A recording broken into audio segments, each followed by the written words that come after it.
Hello and welcome to the newest installment of Seasons here on the Fifth Quarter Show. We have passed the halfway point in this collection of off-season features that's profiling the greatest years in the history of the Hamilton Tiger Cats franchise. 1869, 1913, 1950, and 1963, just a handful of the epic seasons that we've covered since this series kicked off on November 19th, 2024. And today, the beat goes on.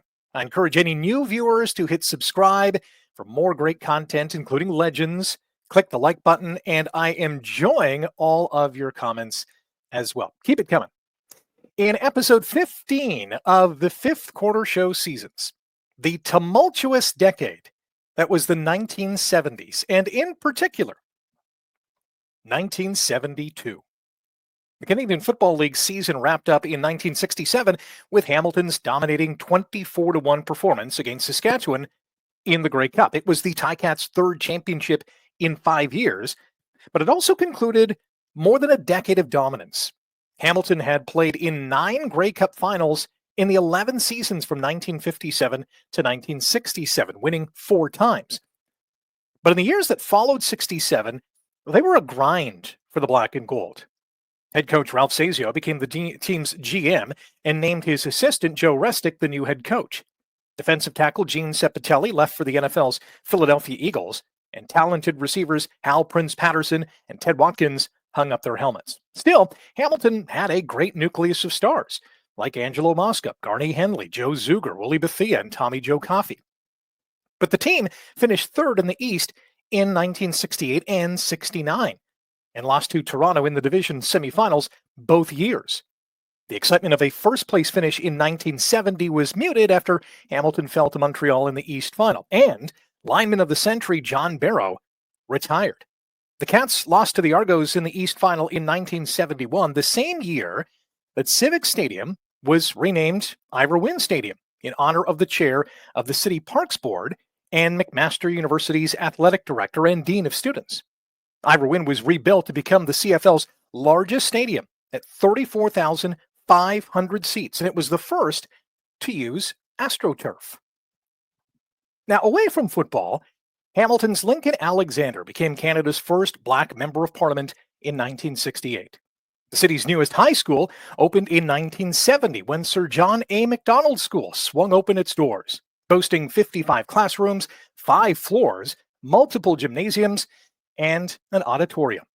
City of Hamilton celebrated its 125th birthday in 1971 by welcoming Prime Minister Pierre Trudeau and his wife Margaret to a Ticats game and an anniversary ball at the Royal Connaught. Future Prime Minister Justin Trudeau, who was 7 months old at the time, was also there. Phase 1 of Jackson Square, including Stelco Tower, was completed in 1972, the same year that the Canadian Football Hall of Fame and Museum opened in Hamilton.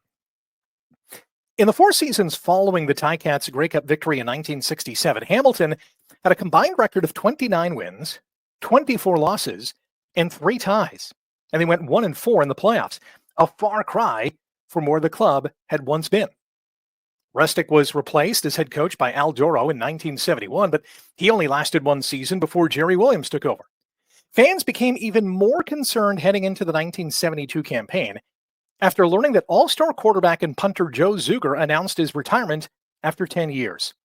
Hamilton was left with journeyman pivot Wally Gabler and a rookie American quarterback that had been bypassed in the 1972 NFL Draft.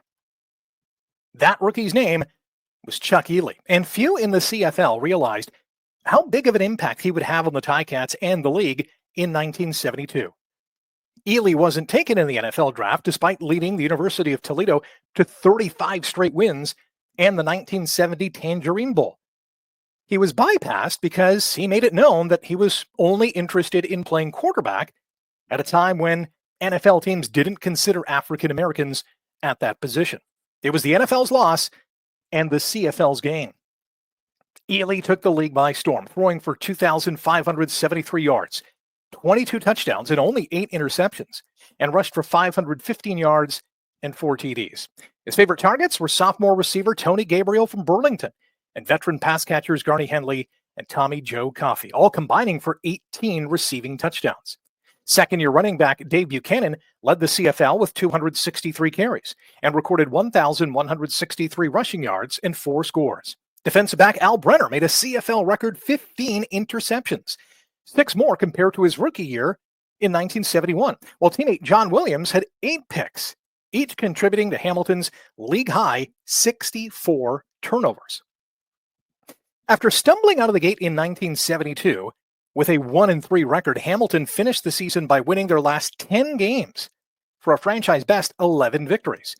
Their winning streak ended with a 19-7 loss in Ottawa in the opener of the 2-game East Final. But Hamilton rebounded at home with a 23-8 win to advance to the 60th Grey Cup, the first to be held at Ivor Wynne. And just like they did in 1967, Hamilton would face Ron Lancaster, George Reed, and the Saskatchewan Roughriders. The game would also be Angelo Mosca's last. The Ticats took a 10-0 lead in the first quarter after Brenner intercepted Lancaster, and Ely followed suit with a 16-yard TD pass to Dave Fleming.